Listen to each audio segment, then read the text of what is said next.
welcome back to the Basics of Jazz drum set for music educators.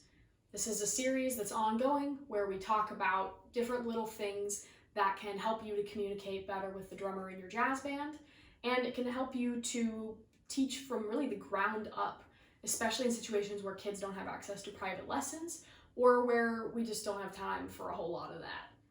Today, we're going to talk about the Bossa Nova, which is, let's call it a second tier groove that everybody should know if they're going to play drums in a jazz band. If you or your drummer don't already know how to play a swing beat and a rock beat and they don't feel super solid with that, I would recommend starting with those. The links are in the description for a full walkthrough on how to play both of those beats. That being said, if your drummer is feeling comfy and great with both of those grooves at a variety of tempos, it can be time to take things up a notch. So the Bossa Nova is a jazz style that comes from Brazil. It's kind of a fusion of a samba or kind of general Brazilian musical style with jazz that came about in the 1950s with people like João Gilberto and Antonio Carlos Jobim putting out their records. They became super popular both in the US and Brazil, and it kind of spawned this fusion style. What I'm going to show you today is not necessarily 1000% accurate to what Bossa Nova might look like done by a Brazilian, but this will do just fine for any chart that says Bossa Nova on it that you're going to give to your middle or high school jazz band. So the basis of any Bossa Nova starts with our feet. This is a great foot pattern for you drummers to know. It can be super useful in a lot of contexts, whether that's a Bossa Nova, later on for a samba, or for something like Alan Dawson's Rudimental Ritual if you really have a kid who's like trying to go to college for music. But that foot pattern mimics the sound that the upright bass is going to play, right? If you think about Bossa Nova, your bass player is going boom, boom, boom, boom, boom, boom, boom, boom. So that's what our bass drum's going to do. And our hi-hat's going to play 2 and 4 in between all of that to kind of round it out. So here's what that foot pattern sounds like by itself. 1, 2, 1, 2, 3, 4.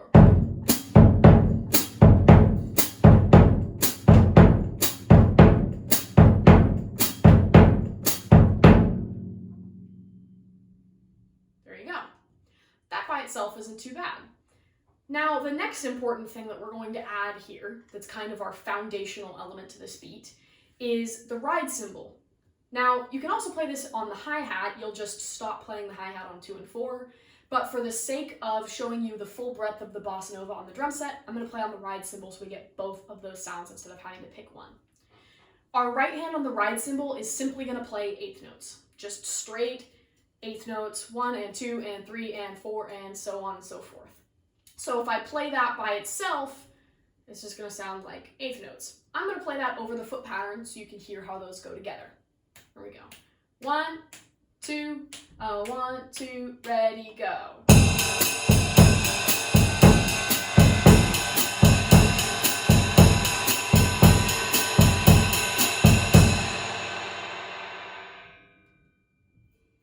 So as a beginner, if you're somebody who can play the swing beat and the rock beat comfortably but not a whole lot else, that is probably still pretty easy for you.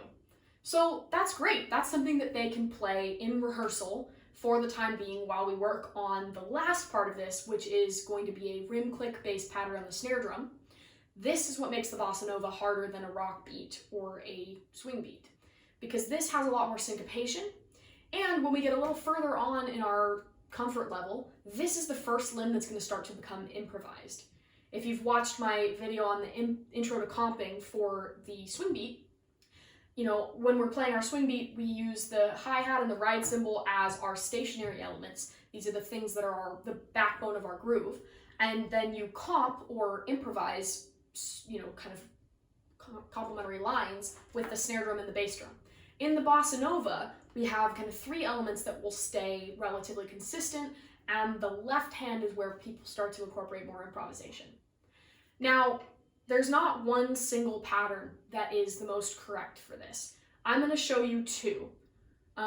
One is what I see most often written down in middle school jazz charts.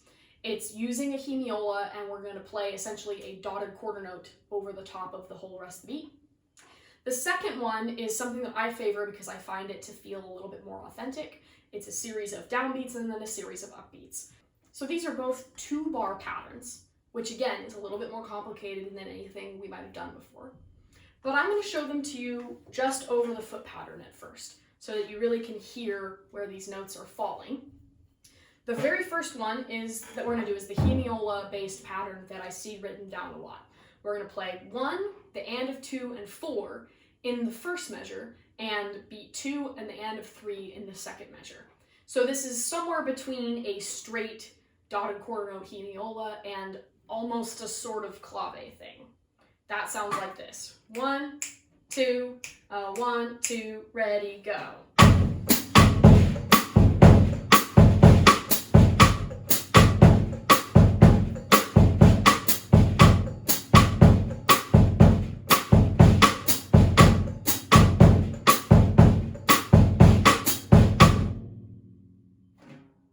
If I were to add the ride cymbal on top of it, it sounds like this. 1, 2, 1, 2, ready, go.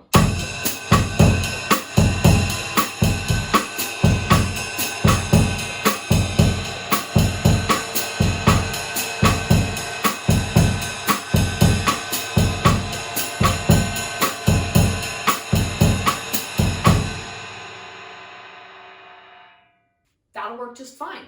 I like to play beats 1, 2, 3, and the and of 4 in the first measure, then the and of 1, the and of 2, and beat 4 in the second measure.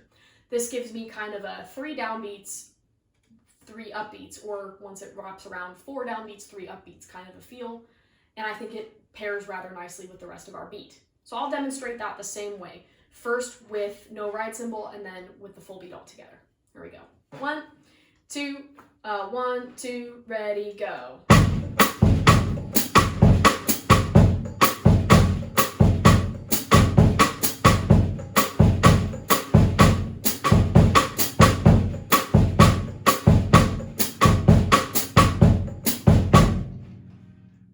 There you go. Now let's try that with the ride cymbal. 1, 2, 1, 2, ready, go.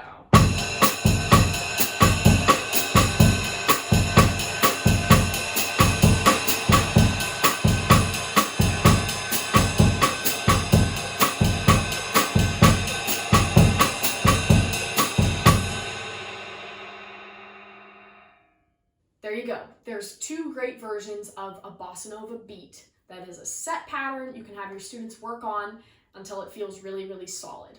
Once they feel really solid, they can start improvising a little bit more with their left hands, and they can go from there. So to wrap up today's video, I'm going to go ahead and play you out.